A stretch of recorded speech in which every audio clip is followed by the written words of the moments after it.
Welcome back to Sportz Blitz Live. Luke Robinson here. Got a very special guest now, Mr. Derrick Lassic, who was the MVP of the Sugar Bowl in 1992 during Alabama's magical run and defeating Miami in New Orleans. Derrick had a wonderful career at Alabama. Of course, he came here from New York, but we'll get into all that with Derrick right now. Derrick, how you doing tonight, buddy? I'm doing good, and yourself? Doing fantastic. Listen, thanks so much for being with us. You were a joy to watch. I'd mentioned earlier that you and I were at Alabama at the same time, and it was such a fun time to be in Tuscaloosa. Maybe not quite as fun as it is right now, but it was certainly a lot of fun back in the early 90s. And I want to ask you, how often are you asked about that 1992 team? Well, it's starting to fade away now, now that we're winning national championships on a regular basis, on a yearly basis here. I used to get asked about a lot more when we were in that drill period. So I don't get asked too much about it. Well, do you keep up with a lot of your old teammates from that team? Are you still good friends with a lot of them? Oh, most definitely. And I think that differentiated us from the other teams at Alabama before us. We were so close. I mean, I stay in touch with Prince Wembley, Eric Curry, Rick Brown, Stacey Harrison. I stay in touch with a lot of the guys. How often do you tease Prince Wembley about getting his helmet jerked by Bill Curry in the Sugar Bowl the year before? Prince is such a nice guy, and everybody just loved Prince. Prince was such a likable guy. But we probably teased him a week or two after the game, but I really forgot about it until you just brought it up. Well, I said the year before, but it was the '89 Sugar Bowl, and it was against Miami too, is the funny thing. And you were recruited by Bill Curry. In fact, a lot of those guys were recruited by Bill Curry. And, of course, you were coached, though, by Gene Stallings. Talk a little bit about being recruited by Curry. You were up in New York Player of the Year. Pretty big surprise for you to come to Alabama, I think, for a lot of people. But Curry did a great job of reaching out nationwide and recruiting people to Tuscaloosa, didn't he? I mean, he did. Homer Smith was the offensive coordinator, and he had coached at West Point, so he was familiar with the Hudson Valley area where I played high school football at. So I guess a mutual friend told him about me. My dad, being from Montgomery, Alabama, was a big Alabama fan. Once Alabama started recruiting me, he's like, you know where I want you to go. And I hear, you have these number one recruits nowadays and all this and all that. I would tell a recruit, go somewhere where you feel comfortable, and when you feel like it's a family atmosphere, and it's going to challenge you. It's easy to go somewhere, your hometown team, like I could have. I could have went to Syracuse. That would have been easy. But I wanted to go someplace where it challenged me. I had such a great recruiting trip. The guys felt like a family, and that sold. And then, of course, playing in the SEC is going to be a challenge for anybody. So if you can succeed there, chances are you can play at the next level. Yeah, Derrick, and your career takes such a different turn from the way a lot of careers are today. If you're not very good very early, you see a lot of people transferring to different colleges to try and get playing time, et cetera. But you were redshirted. And then you waited your turn. Your junior year, you were one of a couple of running backs that may be more of a platoon system. And then your senior year, you were obviously the number one running back on the team, and you had a fantastic career. And it's funny because your senior year is really the one year that you made your hay, and I don't know any Alabama fan that doesn't know who you are. I mean, it's not, you weren't 4 years of stardom. That senior year was so fantastic that it'll live on forever in Alabama history, and that's got to feel great. Well, thanks, and I like to think that my athletic play spoke for itself. But Derrick Lassic, as a person, I was always friendly and nice and cordial to people. I treated people with respect and like I wanted to be treated. I never got in any trouble. I always represented my family and the university well, and that's something that my mom and dad instilled in me, and things that I learned from Coach Stallings. You're not only representing your family, but you're representing the university, so I always wanted to make my family and the university proud. Well, you bring up Coach Stallings again. Could you compare Coach Stallings to Coach Saban now? Or are you keeping up with the Alabama teams? Do you know a little bit about Coach Saban? Have you been back to campus? I think I know a lot about Coach Saban. I haven't been to any of the camps. You have to be in a cave not to know about him. I know his style. I know his personality. Coach Stallings is more of a, how can I say, player's coach. He's more approachable. As a former player, like when Coach Stallings would have other guys from older teams come on campus, he would greet them like he was their coach, even though he didn't coach them. You know, I don't get the same feeling from Coach Saban. But, you know, I understand people just pulling at him in all different directions, and you never know what people really want. But, you know, he's doing a great job with the kids there. They're all getting their education, which is very important to me. I love to see that as a former athlete. They're putting a great product on the field. They're representing us very well, both athletically and academically, which, you know, kudos to Coach Saban. Coach Stallings, he preached the same philosophy. He was under the same, you know, school of thought where, hey, you're here at the university. I want you to get a meaningful degree first and foremost, okay? And then let's put this thing together on a football field and put together a winning product on a football field. So I see a lot of similarities there. Well, Derrick, you play at Alabama. You win a national championship in your senior year. You're the MVP of the first ever SEC championship game, which was a phenomenal game in its own right. And then you're the MVP of the national championship game in that Sugar Bowl. And then you move on to the NFL, and you get to play behind a legend in Emmitt Smith. And actually, you start your first couple of games, don't you? Yeah, that's talking about trial by fire. So I get drafted by the Cowboys. I'm super excited. I was like, well, you know I won't get much playing time, but it'll give me time to mature, learn the game, get a little bigger and a little stronger. And lo and behold, Emmitt holds out. So I have to start the first 3 games. And did pretty well. Unfortunately, we didn't win those games, the first 2 games. The third game, when he came back, we won, and me and him were TNT had Sunday Night Football at that time, and we were co-MVPs of the game. So, you know, we ended up winning the Super Bowl that year, which, you know, I've been blessed. I've truly been blessed. And you say I was the MVP of the first SEC championship game, but Antonio Langham gets the interception to win the game for us to seal the deal. So everybody remembers that play. I was the MVP of the national championship game. George Teague runs it down. Lamar Thomas strips the ball and starts running back the other direction. So everybody remembers that play. So a lot of times people forget that I was the MVP of those games because of those plays. They were so impactful in the game.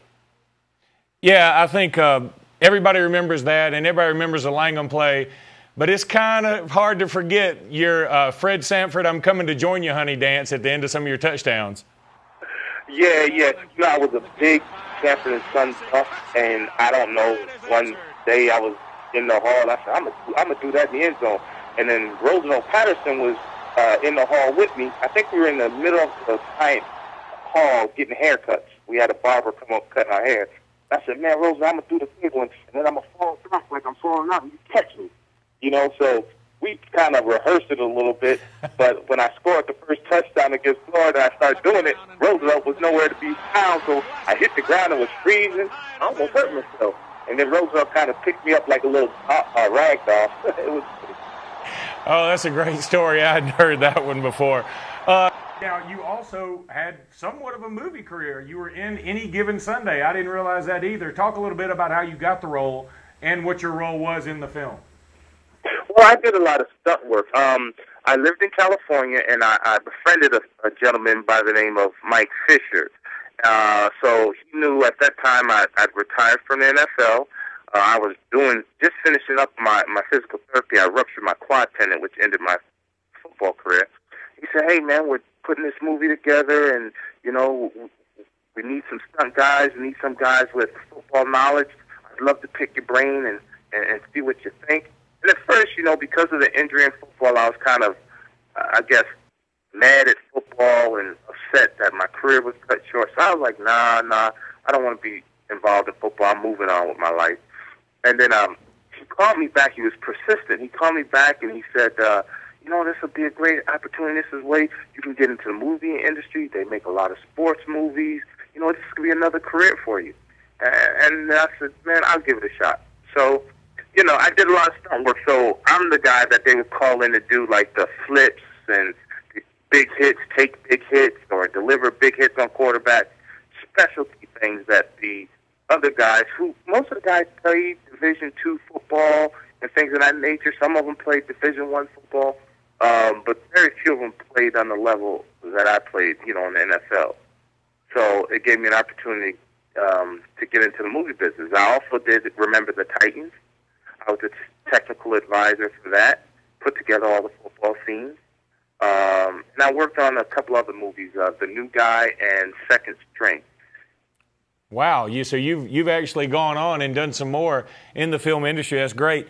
Well, what are you doing now then? Is it anything related to that? Is it anything related to sports in general? Well, no, not anything related to sports. I'm in sales, so I'm in the medical sales arena. I sell medical service to physicians. So my company comes in and we do diagnostic testing for doctors. So say you're a diabetic and you go into your family physician's office and you're complaining of numbness and tingling in your hands and feet. Instead of the doctor sending you to a neurologist, she'll have us come in and do the test. So because a lot of patients feel comfortable with their own physician. So we'll come in and do the test for the physician and give them the report, and they pay us a little fee, and they actually get to make a little money themselves and give their patients the best quality of care. It's a win-win. Well, Derrick, if you could look back and talk about any one moment or any one player that you played with at Alabama, what's the first thing that pops into your mind? It actually wouldn't be a player. It would be Coach Stallings. I remember the first day he came in, everybody is a little nervous. He didn't recruit you and things of that nature. And he said, not verbatim, but basically what he said was, hey, look, we're all starting on with a clean slate. You may have been in the doghouse with Coach Curry and their staff, but, hey, I'm going to treat you like a man until you, do something where I have to discipline you. And when I leave here, I want you to leave a better athlete, and I want you to leave with your education. And I was like, wow, I mean, I thought he was going to come in, you never know, but that really, that did something to me. Because I was thinking about transferring, to be honest with you. But when he talked to us as a unit, as a collective unit, I said, man, I'll run through a wall for this guy. Well, Derrick, it's a lot of fun talking to you and catching up and hearing some old stories. And, again, I have a soft spot in my heart for you guys because I was at Alabama at the time when you were winning a national championship, and that team really just stands out above all the national championship teams that I've seen Alabama have. I'll never forget it, and it was a lot of fun. I really appreciate all the memories you gave Alabama fans. Well, thank you. I appreciate it. I think the team was so special. Coach Saban does a great job with the kids. We wouldn't have been a highly recruited class. We wouldn't have been the nation's #1 recruiting class. But we bought into Coach Stallings and his philosophy, and we came together as one. And I think that really, really separated us from all the other teams, and it allowed us to win the national championship because we believe so much in one another. And I'm going to have to ask you one more question, just because it's been on my mind. When David Palmer first got to Alabama and he had practice, he went through drills with you guys and had a few live scrimmages, et cetera. What did you think when you first saw him hit the field? I was like, if you saw David outside of the uniform, you'd have been like, there's no way that kid is capable of doing that.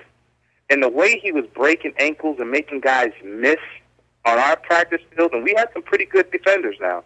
I think that defense was ranked #1 in every category. I said, I can't wait to see him in action against other guys. And he boy, He is the greatest athlete I've seen. He could play baseball. He could play basketball. He could play football, as we all know. To me, the greatest athlete I've ever seen was David Palmer.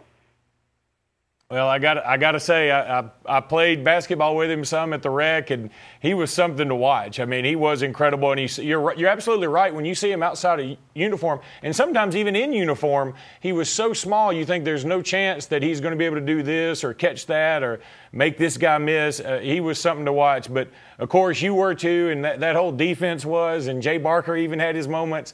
It was a great time to be an Alabama fan and to be on that team. And, Derrick, thanks so much for being with us today.